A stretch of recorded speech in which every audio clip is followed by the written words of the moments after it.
All right, we are live with Sanjan from Coinbase. But your story did not start there, did it, sir? No, it did not. You're right. Well, why don't we just get a little bit of a background about you for folks who may not be familiar with you, and then of course we'll get into some of the nuance along the way. Yeah, happy to. Hi, everybody. Excited to be here with Tom. Tom and I have known each other for a while now. So when he reached out, I said, yeah, of course. It's always good to hang out with friends. So why not do it live? So here That's we right. are hanging out. My story is like I came to Silicon Valley, I think all the way back in 2007, if I'm not wrong, roughly around 2007, April 2007, and since then been here, and it's been my second home, so to say. And in this journey I've been extremely lucky, I've been extremely blessed to have met incredible founders, incredible and have worked at incredible companies during this time. So I spent time at Facebook, I joined Instagram. It was very small. I still remember it was like, I think it was about 50 engineers, maybe like less than Mm, 50 engineers when I joined. Got a chance to work with Kevin Systrom, Mike Krieger, and a bunch of other folks over there who are still, some of them are still there. And then in 2017, moved over to Airbnb, was there as well for 2.5 years. Saw the incredible journey of going up as a company, doing crushing it, and then having coronavirus bring it down and then back up. It was probably the way I describe this to people is it was probably the leadership lesson in crisis management that I could have never read a Harvard Business School book about mm. and learned it. So there's lots to talk about. Happy to share that with your audience as well. But lots of fun stories over there. And now here I am in crypto slash Coinbase. I love crypto. I think this is the fundamental revolution that we were waiting for. And I would rather use Web3 as a word rather than crypto. But that's the revolution that I was waiting for all along my journey. And here I am, lucky to be alive during this time, and all this amazing stuff is happening, and get to play a small role in helping Coinbase and the crypto industry move forward. So Well, what a privilege it is to chat with someone who's been at some pretty historic and iconic companies along the way. What do you think? Maybe I'll start off by do you feel like you had to be a different product manager at these different companies, or do you think there were some core elements that made you effective, kind of irrespective of yeah, which that's a company you're at? really good question, actually.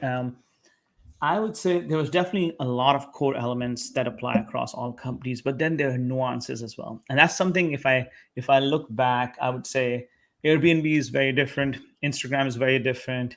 But I would argue Instagram and Facebook are very different, Mm, and of course Coinbase is absolutely different as well. So I would say roughly half of it, what I learned was applicable as is, and the other half, every time I had to unlearn and learn new things, those were specific to the cultures and how the way the founders wanted to build upon that. So I'll give you a specific example here. So I got a chance to work with Brian Chesky very closely around defining what Airbnb Plus could look like, what other things we could do at Airbnb. And he's a very different kind of a founder that you generally don't come across in Silicon Valley. And the culture at Airbnb is also very different. It's very much obsessed over what problems you're trying to solve for the customer, how best can you design the right products that'll go on to solve those problems, mm-hmm. right? And then thinking about technology, you know, and then thinking about the MVP, etc. Right? So there are different nuances at each of these companies. Instagram was also very similar yet different. Kevin Systrom was big on design, big on how things look, feel, operate as well. And fun fact over there is like, unlike other companies where you can just launch an A/B test and see what'll happen, throw a bunch of A/B tests and what happens. That wasn't the approach that Kevin would take at Instagram. It was much more methodical, it was much more strategic in nature, very thought out, and very intentional in many regards. To the extent that I remember there were times when engineers from Facebook would move over to Instagram and leave within 3 months because, like, I can't run some A/B tests. I'm not empowered to do that, right? But Mm. that was the method to madness, so to say, of Kevin's system, where there was just a very strategic long-term perspective, and everything just laddered towards that long-term perspective, rather than an approach where there's a lot of A/B testing and you figuring it out along the way as you go. So each one of these companies is very different. So, what would you do in that Systrom world where his vision needed to be tweaked or tuned, and some assumptions were, reasonable, but you turned out not to be true? Yeah. Like how would you pivot or iterate? Yeah, in that I think world? it's a great question, and I'll probably use stories from System, Brian Chesky and Brian Armstrong, all three of them great founders, Mm, and I've been very lucky to have worked directly with them. So, and then you will see as I tell these instances, you'll see the differences and similarities across the three. And by the way, I always believe that the culture and the way you do things is predominantly set by the founder and how he or she operates. Of course, the culture evolves as new employees join, and we can talk mhm, about that as well, but a lot of that comes from the founder. So let's take a couple of examples here. I remember Snapchat was growing really fast back in the day at Instagram. Stories was the thing. mhm, Facebook invented newsfeed, an incredible format to distribute information, right? And then Snapchat invented this thing called stories, ephemeral video kind of a format, if you may. I mean, you can add photos, of course, but different kind of a format. And I remember, the team was building Instagram stories as well, and there was a big question, which was, should we let people upload pretty much every photo, every video from your camera? I mean, this camera has tons of photos and videos for me for a year ago, like from a year ago or 2 years ago, right? And what System's vision was that Instagram stories should be the place where you go and see what's happening in the world right now. It's almost mhm, like a live broadcast channel around mhm, what's happening right now, right? So data scientists and user researchers can come and tell you, look, I talked to 10 out of 10 customers, and 100% of them said, I would love to upload a photo or a video from my birthday that happened 3 weeks ago into Instagram stories, right? And another argument could be, data scientists said, everybody has 90% of the photos that people have are actually older than 1 week, so you should mhm. let people do that, right? But he was very adamant on sticking with this principle that it should become the place you go to see what's happening right now. So the strategy dictated the product implementation as opposed to user research and data alone dictating what the product strategy should be. So it was a phenomenal example of intentionality. Now I'm going to go to Brian Chesky and talk about his example. So we were building Airbnb Plus, incredibly amazing product. There's an offline world to it and there's an online world to it. The online world is the app that you use to book it, and Airbnb Plus is the home where you stay. It's highly beautifully designed, highly curated, etc. Right? Mhm. And the way we started that was like we had an intention of how homes should be. We didn't do this, by the way. We didn't take half the population and said, send them to this home, then another half send them to this home, and see which one has higher retention, etc. We had the intentionality. Brian had this intentionality that I believe that when people experience Airbnb Plus the way we are designing it, will have a tough time going back to any other form of offering. Right. So we started with that intentionality. We didn't give up on that strategy until a long, I mean, even now, that's the strategy where we just iterated around the corners, but it wasn't driven by A/B testing and see where the adoption is. It was driven by real world data of how many people we are turning into fans based on the vision that we have for them. It's a very Yeah. different way of building products. I'm in both those examples with Instagram and Airbnb. I mean, they looked, I from the outside, they seem like hockey stick businesses. And I Yes. guess in those cases, it's like, hey, if this is the founder's vision Nothing. and it's Yes. working, let's go for Nothing it. is ever hockey stick from inside. You're right. So, like, what would you do when the chart, started to grow less Yeah. fast? Would you Yeah. ever say, like, well, hold on, maybe we should Yeah. try a different approach, or maybe we should Absolutely. do a experiment? Yeah, absolutely. I mean, you. So I think there's a very jargon heavy thing. I don't like using jargons, but like this is the same analogy between data driven and data informed. So yes, everything was measured, whether it was at Instagram or at Airbnb. Everything is measured. Every data is collected. The question really is, what do you do when you have that data? So for strategic projects, which are world changing, consumer habit changing, I should say, you want to have a little bit of patience before you start pivoting left, right, and center. You don't want to do this like I take one step, data tells me go Mhm. left, so I'm going to go left. I take another step, data tells me go right, so I'm going to go another right. That is not how you want to do in 0 to 1 products, and especially in products that are habit changing for many of your customers as well. So what you want to do is you want to have a sense of, you want to show a sense of urgency, right? So you got to be patient with your vision, but impatient with execution. And that's Mhm. the mindset to bring around, is like, yes, you're measuring everything. You're making informed decisions by talking to those guests who stayed in Airbnb Plus and saying, did you like it? Did you really like it? or was it not any different than anything that you've experienced? So you're collecting all that data, but you're not every single day, every single week just trying to pivot based on that data. You're trying to pick long-term narratives, long-term data signals that allow you to have the right perspective and horizon before you start to pivot, right? So that is Yeah. very important narrative over there. You know, the Valley is full of founders who have visions, and many of them are wrong. Yeah, And absolutely. you've got two examples of clearly very successful visions that are, iconic now.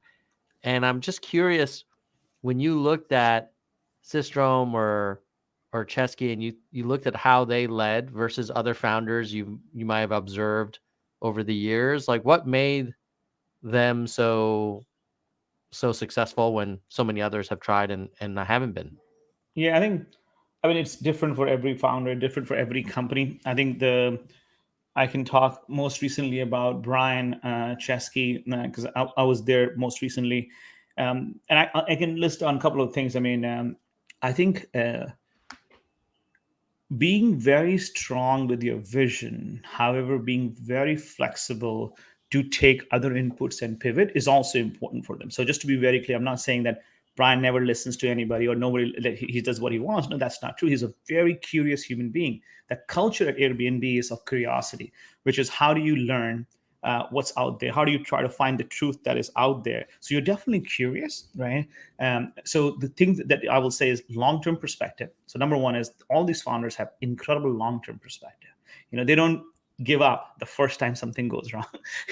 I still remember the legendary story at Airbnb was, there was a time when someone's home was booked and someone trashed the entire home, and that lady put a tweet on saying, Brian and Airbnb, what is this? This has been destroyed, right? And Brian came up with the idea of offering $1 million in insurance. I mean, the company didn't have that kind of money. It didn't have that kind of money, right? And if you had asked any data scientist, any financial, they're like, that's a dumb decision.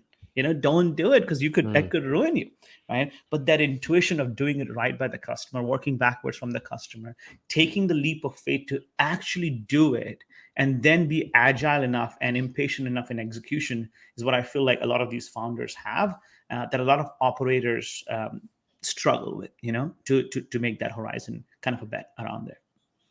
Now, your time at Airbnb saw a crisis. Tumultuous time. I call Yeah. it tumultuous. Tell me a little bit about what it's like being at, the startup that's imminently going public, can do no wrong, and then we have a pandemic, and Right. that makes a dent in things. What was that like? It was intense. I have never witnessed anything in my career or life, anything like that. I mean, I remember this is January 2020 now. We're talking about going IPO in April or May. I forget now, like some of those things, right? And we're talking about writing the prospectus, right? Collecting all the data, building the narrative, right? And then in February, this news comes out. You got to lock down, like San Francisco locks down.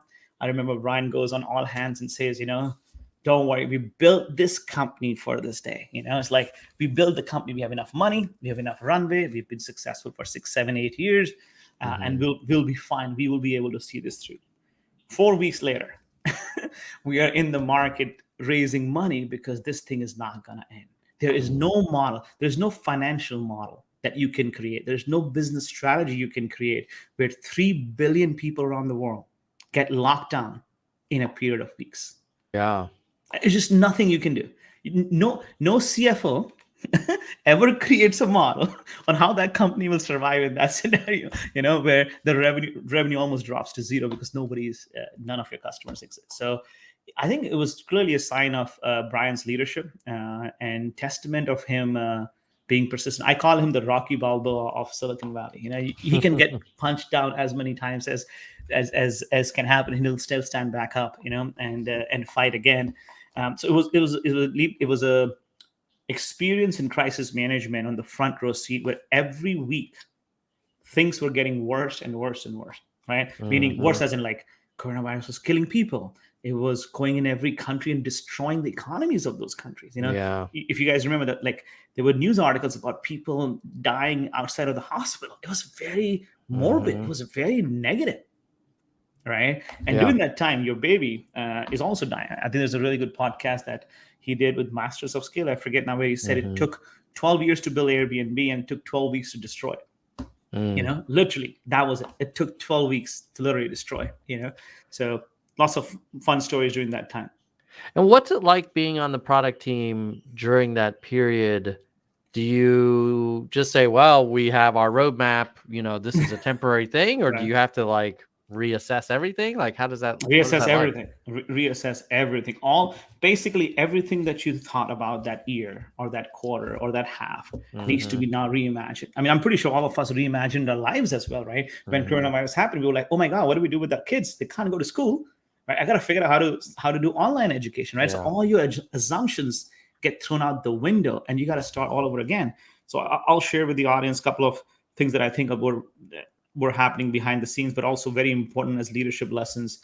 One is, I think, you're gonna feel really like employees. If you're leading a team, your team is going to feel very confused. Your team is going to feel like they need direction. They need to know what to do. Do we row this way? Do we row that way? What do you do? And the unfortunate sense here, the unfortunate reality is that all you know is day by day, Hmm. right? There was no smart person in the world who could have predicted what would happen with coronavirus, right? You're literally living day by day, week by week. So you got to change your modus operandi. While there is a need and a demand to figure out what will happen, you got to keep a positive outlook, but at the same time, be humble and vulnerable to say, look, this is all we know. We're gonna go week by week planning. We literally went week by week planning. What are we doing this week? What are we doing next week? What are we doing next following week? And by the way, during that time, we also had to lay off employees as well because you got to preserve the balance sheet as well because Mm. you want to create the runway. So we raised $2 billion in capital and also had to lay off people. Right, so that was tough. I Mm. still remember the last of the all hands where Brian Chesky and Joe Gebbia and the founders literally like were teary eyes letting go of people, and that they because of no fault of their own. Yeah. Right? It was nobody's fault. Yeah. you know, so Did tough any of situation. those people make it back? Because Yes, now it seems yes, like things are most of them. So going one well. of the Yeah. things Airbnb did was it did it so well that it became a playbook on how to lay off people. I mean, New York Times wrote about it, a bunch of companies wrote about it, which is how to do layoffs right.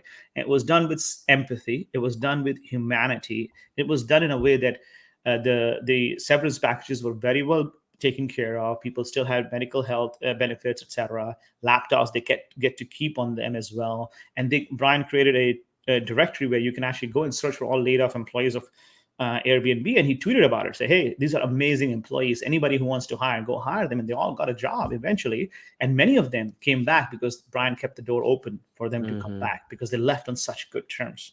And I can assure you, there are many companies who laid off during that time. You can't say the same thing about them. Yeah. And what do you think before the pandemic? What were some of the biggest challenges from a product management point of view Yeah. facing Airbnb?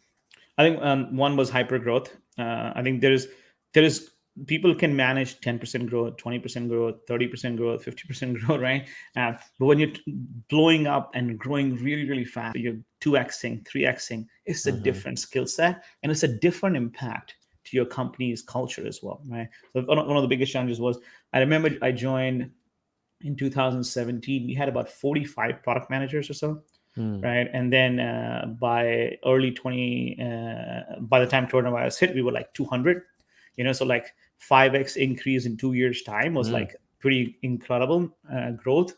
But also with that time, you got to figure out how do you preserve the culture. These people are coming from Amazon, Google, Facebook, etc. Instead of Airbnb becoming micro Amazon, micro Google, micro Facebook, we needed an Airbnb culture, which was, as I told you earlier, is very different than Google and Facebook culture. So that was one challenge. How do you manage hyper growth? How do you find the right talent, onboard them, and make sure your culture is preserved? The second challenge was like, how do you, in situations like these, the danger isn't that you're underestimating or under, sorry, the danger isn't that you are overestimating or over planning. The danger is you might be low planning below your true potential. What I mean by that is you might think we'll grow 20%, you might go 30% in revenue, but the wins are behind your sale because people are discovering Airbnb like never before and they want to stay there, right? So how do you operate so you can dream unconstrained? How can you operate so you can dream big in an unconstrained way and then figure out how to get there is a skill set that leaders need in those kind of times as well. And it's a very important thing that I talk a lot about is that, in hyper growth times where you're growing at a rapid clip, you got to imagine things at the end of next year to be completely unconstrained and then work backwards from there to create the conditions that must be true along the way to make that happen.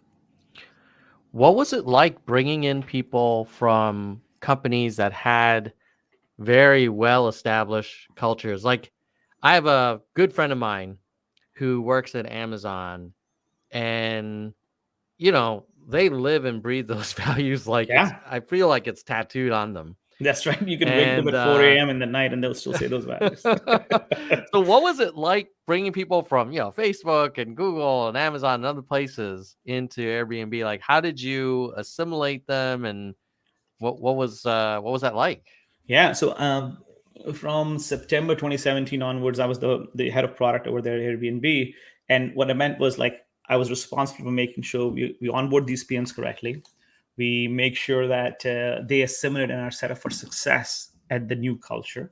And in the process, we wanted to make sure that Airbnb's culture, while it benefits from new perspective, but at the same time is also preserved for longer term as well, right? Because there are some unique Mhm. elements of Airbnb that we don't want to kill, that we believe is the real superpower because of which Airbnb is doing what it's doing. So it was a very intentional, just like with everything that Brian does. He's very intentional about everything. He imagines what he wants and then works backwards from there. We created a bunch of things. So one was we codified the Airbnb product development culture.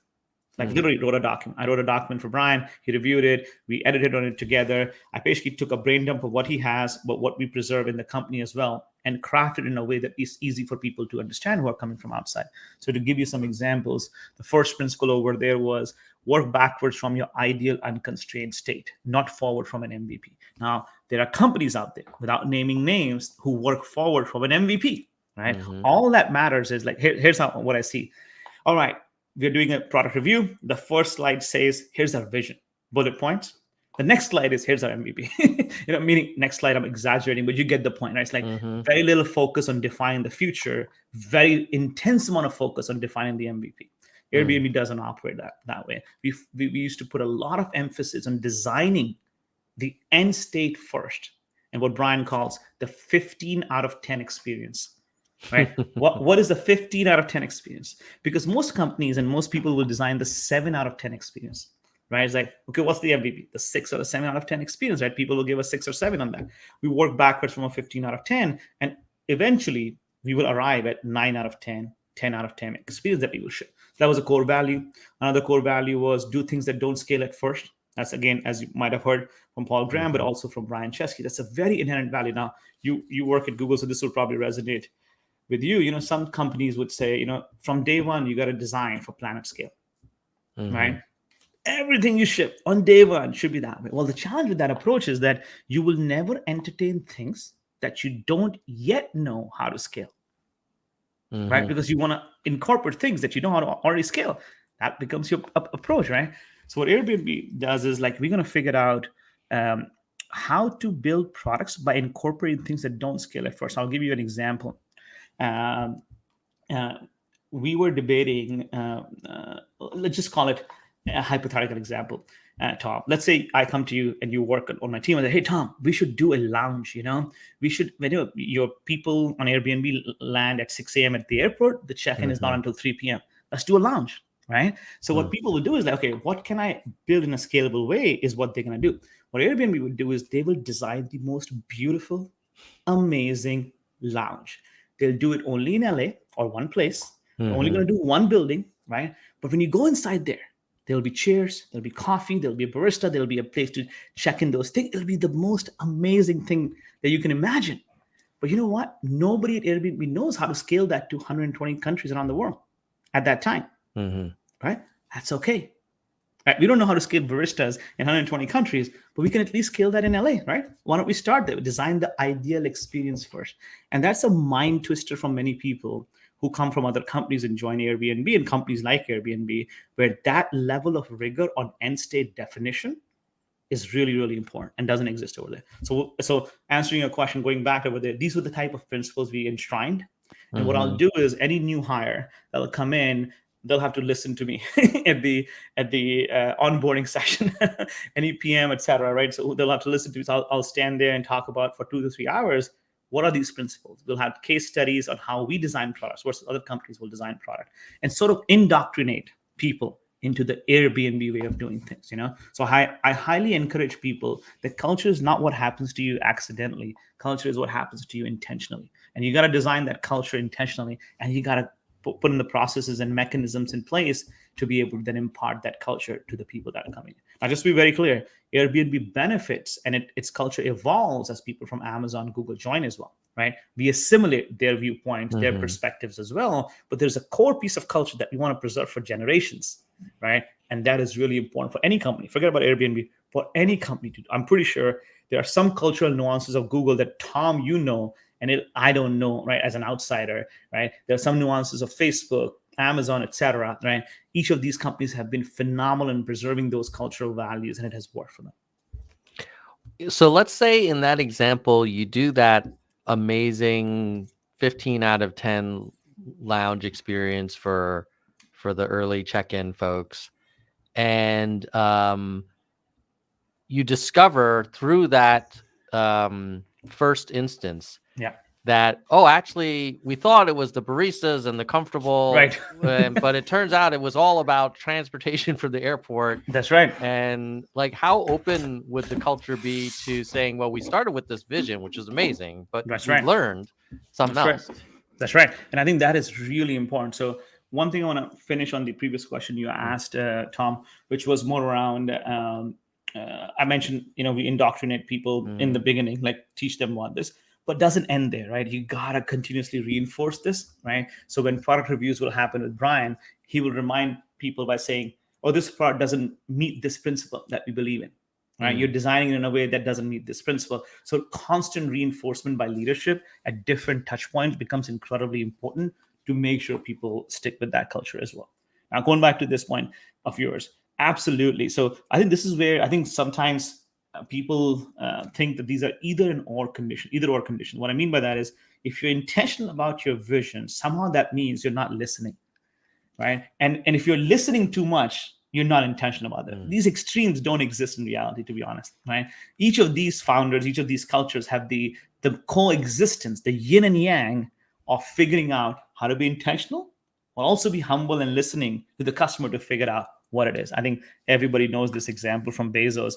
He said, if I had done user research, nobody would have said I need a cylindrical thing sitting on my kitchen counter that I can speak to and order diapers, right? So we all Mhm. know that, right? It's a cliche, but how does it manifest in real life is what really matters. So what happens in these cultures, successful cultures, is that you start with intentionality and you're constantly learning from there. But that doesn't mean that if data doesn't exist today, or if the data is not yet positive, that you have to abandon at some point in time, right? But you don't abandon it as early as some other people would abandon because they're only solely looking at data, Mhm. right? That's the distinction I'm trying to draw over here. So being intentional doesn't mean being foolish. Being intentional doesn't mean you're not listening. Being intentional with curiosity and humbleness are the things that you have to manage as yin and yangs. And the people who can operate in that zone are, to me, really great product thinkers, right? You can, in the best product thinkers in my mind are those who can hold two contradictory ideas in their head and still function. It's like, okay, these are two contradictory ideas. I need to find the yin and yang combination of these things because together these ideas are more powerful than they are individually. So to answer your question, in the mall example, you're going to start with a regular example of how things will work. So I'm going to make it more real for you, Tom. So when Airbnb experiences was, I don't know if you've ever taken an Airbnb experience. This I is a have, legendary. yeah. This is a legendary story at Airbnb, which was a case study in my product docs that I'll teach product managers. Is that when Airbnb experiences started, this is what Brian did. He put up an ad saying, "Hey, we will pay you an entire expense paid trip to come to San Francisco. We will design your experience and you can give us feedback, right? So someone raised their hand, they selected him, they flew in. Brian personally took them in the car, constructed that experience. And when he was leaving the person, he said, so how was it? What was your feedback around it? So that shows he was listening for feedback. He said, yeah, it was meh. It was okay. Right? It was nothing great. So he learned that feedback. And he said, okay, what was missing? He listened to it. He said, okay, come back again in a few weeks. He flew him back again. This time again, did the same thing. And the story is that when he was leaving, when that customer was leaving, Brian asked him, hey, how was it this time around? He literally said, this was the best experience of my life. Mm. Right? And that became the idealistic vision that we wanted to derive towards. I think this is a very important point around designing the ideal end state first without knowing how to scale. Brian did not know how to scale that yet, right? But he still crafted the right experience. And that's the culture that exists at Airbnb, which is how do you design the ideal end state first, immerse in it, get the feedback like he did with the first time that the customer flew in, and his humbleness and curiosity is what made him change the original plan, right? So, but still, each time he was very intentional around what he wanted to do. So that culture is what we were trying to preserve at Coinbase, at Airbnb. And we did, the dirty word at Airbnb was A/B tests, that was a dirty word, So what's your strategy? The most common again, I'm not joking about I'm not saying this at Airbnb. Some of this is at other companies too, where like Coinbase as well, we are very intentional about what we want to place a bet on. And then we figure out the path to get there, right? As opposed to saying, this is the path we know. Let's figure out where this path takes us. I think that's the fundamental mindset shift that people have to do if they want to build truly iconic products, if they want to build truly iconic companies, is to always be intentional, but always be curious and flexible along the way to get there.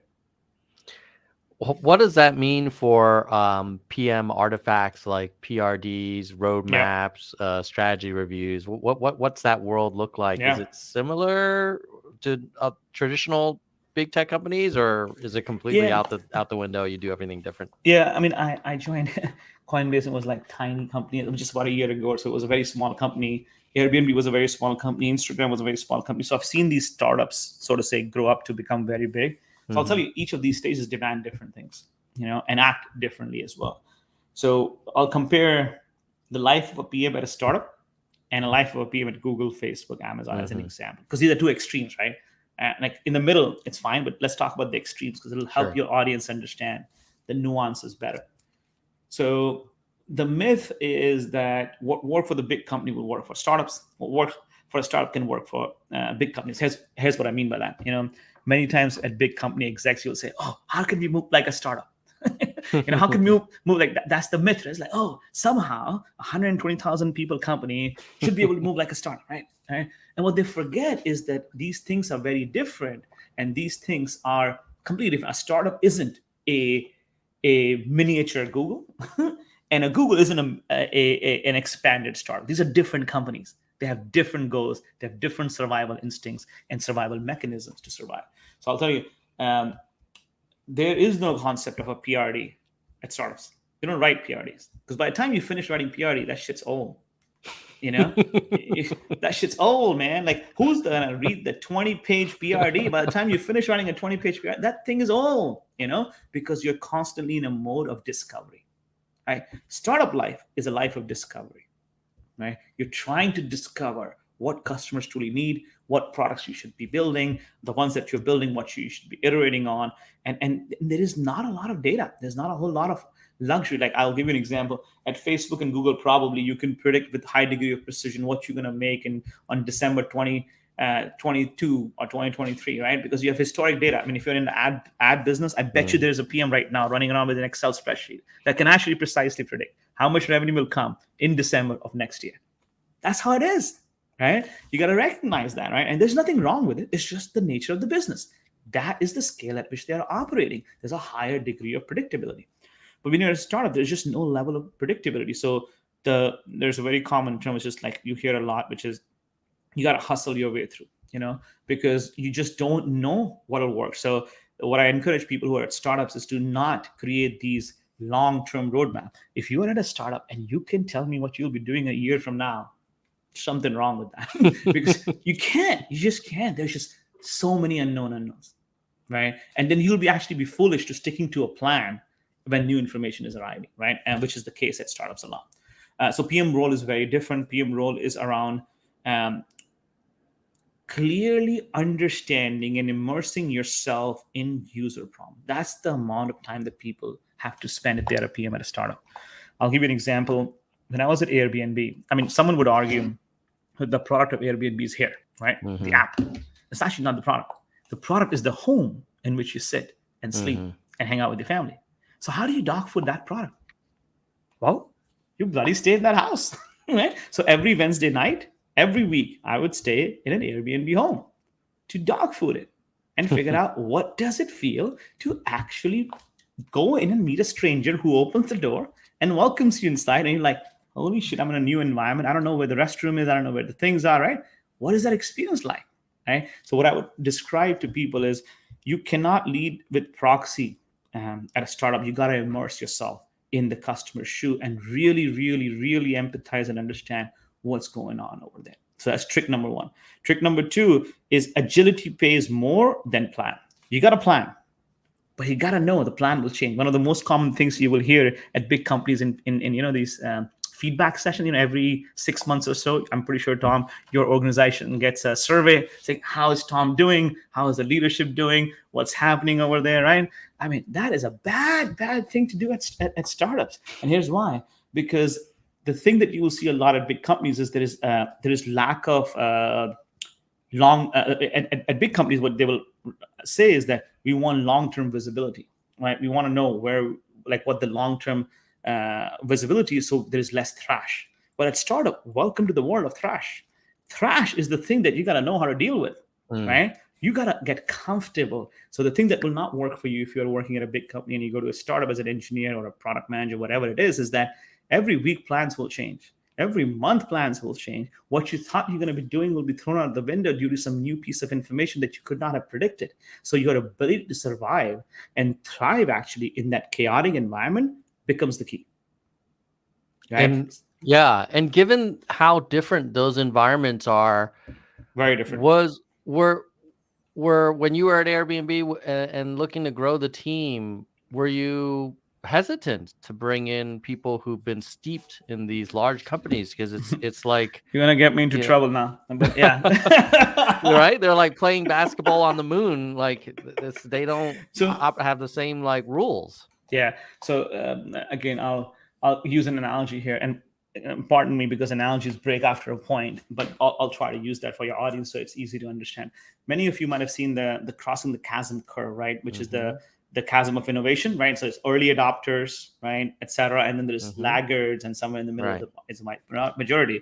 It is actually true that people who get attracted to early stage startups that do not have product market fit are a different breed. They are truly a different breed, my friend. Like, I have seen enough of them to be able to say openly. And by the way, generally, I don't tell when I go on these podcasts, etc. I don't give answers in the middle of the road because you guys can Google it and figure it out. Right? I'm going to tell you what I've seen in the industry that is very hard to Google and figure out. But what I've seen is that the employees that thrive in the early stage startups are very different than the employees that thrive at large scale companies. So there is absolutely, talk to any founder, their biggest risk factor is they hire a CPO or a CTO, comes from this big company thinking, and forgets that they're in a different environment. It's a real deal. It's a real risk. And every founder that I do angel investing a lot, I invested in, mentor lots of founders as well. And they ask me this question absolutely, is that how do I hire someone who still has the hustle and way of operating that we need versus this methodical, planned person, right? Which, by the way, a very tough skill set too, right? This ability to think plan long term, not think, plan long term, and stick with that plan is and navigate that plan is a very good skill set. So is the skill set of excessive iterations, chaos, less than 10 centimeters of visibility, and it's a very different world, right? So it's a fallacy to think, like I mentioned earlier for your audience, it's a fallacy to think that a startup is a miniature version of a big company, just like it's a fallacy to think that the employees that thrive at both companies are the same as well. Well, this is a good segue to a question from one of our viewers right now, one of the live viewers. you were at Airbnb and now you're VP of product at Coinbase. Can you tell us a little bit about how you thought about what was next for you, and how, PM should think about managing these kind of transitions and new chapters in their career? Yeah, I think the key I would say is what I've found to be helpful for me. And again, the thing about advice, by the way, Tom, as you know, is that it's N of one, Hmm. right? So please take it with a grain of salt. I always tell people the don't take any advice, including the one that I'm just giving you, because your life is different, your circumstances are different. Having said that and disclaimer that out, I'll tell you what I do, and if it works for other people, that's fine. The thing to realize is what really gives you energy. My work environment or what I do, I'm a seeker of energy. The energy that I seek amplifies my own energy. As you can probably tell, like I'm less on the calmer side. I'm actually more passionate side. I love Hmm. passion. I wear my passion on my sleeve, as opposed to the big company thinking, which is you got to curtail your passion sometimes. But like my advice to everybody is be a heat-seeking missile to things that give you energy. That is the most important thing. What gives you energy? When I was thinking about my next move, I fell in love with crypto. And I was like, man, this is something fascinating, and it is giving me energy because I'm a builder. I love building things. I love taking ideas from someone's imagination to actually bringing it to life. And crypto is right at that nexus where not a whole lot of things are being built already. It's very, very early stages. So this is the kind of stuff that gives me energy. The second thing I will look for is the people that you're working for. And again, it's a cliche advice, but if you ask me, in my pecking order, it's who do you work with and for, where do you work, and what do you work on? That's the heuristic in my mind. Oftentimes people reverse it, right? Hmm. It's just like, here's the product I work for. Doesn't matter what the company is, right? And doesn't matter who the leader that you're working with or for is, right? You got to reverse that out as well, right? And the last thing I'll say is that, and this is the most fascinating thing I've seen in my career, is that there is no fixed path. And to make this real, Tom, I'll give you an example. I was trying to hire somebody at Coinbase. He was coming from Finance 1.0, and we lost it to Google. He went to Google. And while he was going away, he said this to me. He said, yeah, I'm looking for Google will be a good stepping stone for me. I don't want to skip that step. That step. And I was like, oh my God, that step. There is no step. There is no career definition. There is no ladder to rise. You create your own steps, right? So if you really want to unleash your career, seek your passion, work with the right people, work at the right company, and then think about the product that you're working on, and then make sure you're not trying to follow a playbook. What you want to do is there is no step in your career. You don't have to go from 1 to 2 to 3 to 4 to 5. You can create your own ladder. You can create your own career. And that's how most successful people that I've met in Silicon Valley have also done. Let's talk a little bit about evaluating or assessing or understanding the type of people that you'd be working with and for. Oh, man. How do Yeah. you how do you kind of dig beneath the surface and really, Yeah. have that confidence that, yeah, this is the team that I want to Yeah. join? It's a really good question. It's a tough one because the interview process isn't designed for that. The Right. interview process is designed to suss out whether you have the skill set, Yeah. the aptitude versus the relationship aspect. Do you enjoy working with these people or not? So every time you take a job, it's a risky bet, right? You're making a bet that, hey, this company, this culture, this founder, this set of people will be the right ones for me to do that. However, you can reduce the risk vector of that by doing a couple of things, which is what I've done.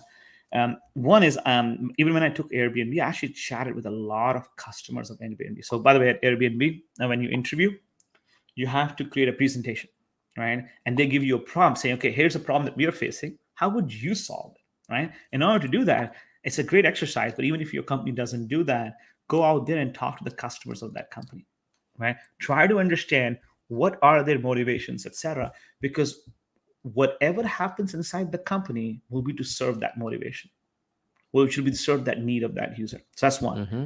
Number two is, after the interview, ask the hiring manager or the people to find time. I mean, this is coronavirus time, so maybe not. But before that, I will always meet in person. And then I'll like to say, okay, now you're done with your interview process, right?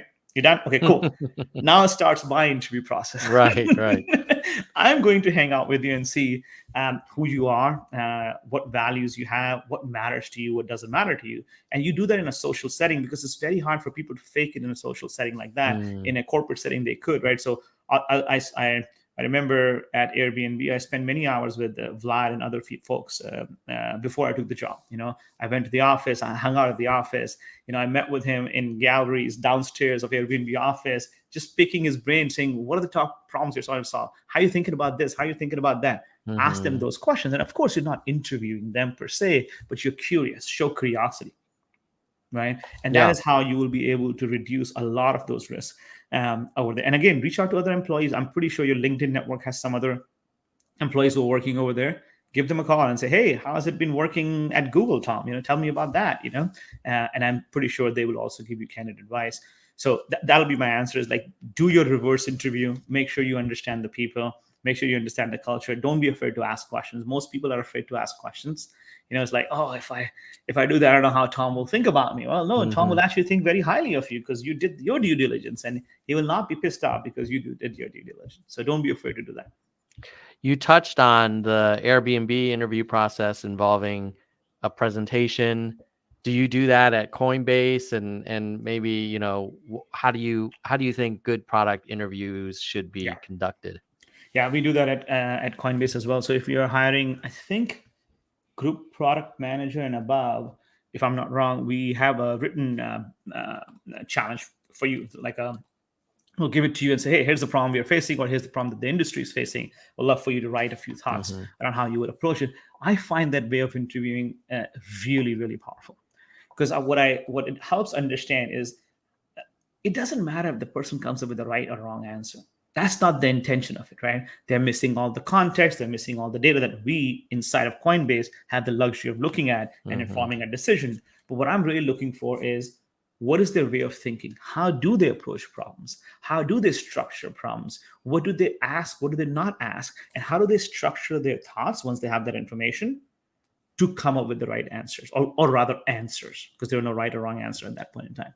So it's the journey and the thought process that they have used is what we try to suss out. So I think Airbnb does this, Coinbase does it. I think Uber also did it back in the day, but I'm pretty sure it does it now as well. So that's a much better way of interviewing candidates.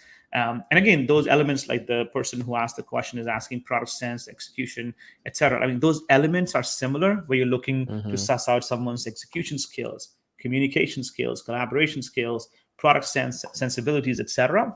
But the mechanism in which you're doing that has a higher probability of giving you that signal.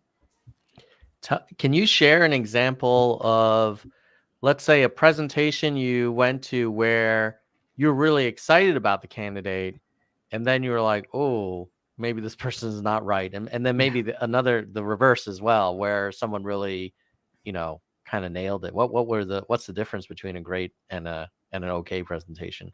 Yeah, just to clarify for the audience, some people actually prefer at Coinbase to write a Google Doc, like an Amazon Hmm. style PRFAQ as well. So I want to just make sure people understand, this is not so much about your presentation skills as it is Hmm. about the content in that presentation, if may, right? Because Google Docs could be kind of ugly sometimes, they're not Hmm. pretty. So it's not about how pretty you made the slide or how beautiful it was. It's more about the meat of the problem.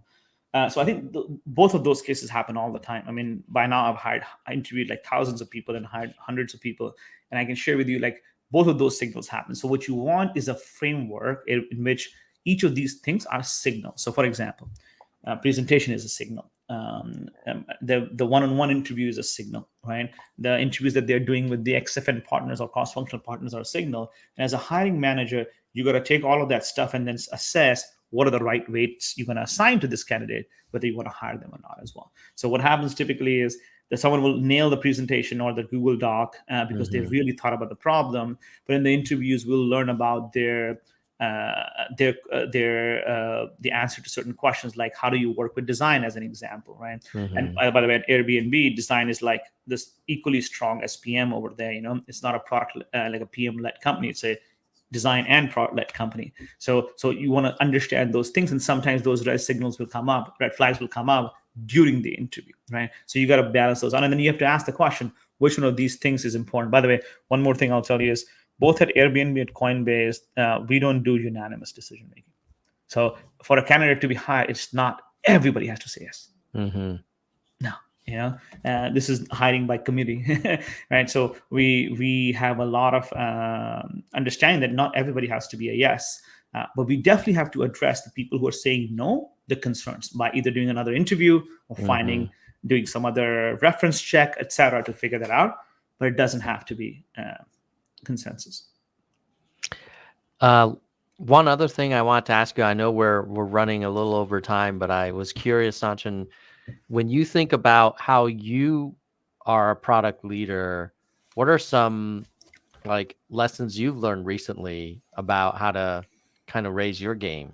I know you've been Yeah, in it a long time, but yeah, no, guessing absolutely, you're a man. lifelong learner as well. Absolutely, you gotta up the ante every single time. I mean, when I started as a PM back out of college, I mean, when I graduated from college, I had to up the ante to figure out how I can handle complex projects, Mm-hmm. larger teams, larger cross-functional teams, right? And as even as now, as you're going through hypergrowth, you got to constantly reevaluate if the thing that you did still works or not, because the context is changing. Either the org size is changing, the problem space is changing, the rate of innovation is changing.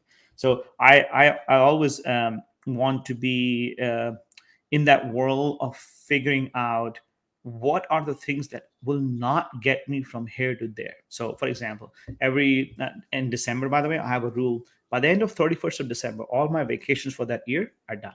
Mm-hmm. I will always take, I have zero carry forward vacation. And why do I do that? I do that because that's my time to reflect as well. So, for example, in December, I'm going to be taking 3 weeks off because that's what's left in this year for me at Coinbase. And I'm going to reflect over there to say, okay, here's where I will be, my organization will be, the industry will be, the company will be by the end of 2022.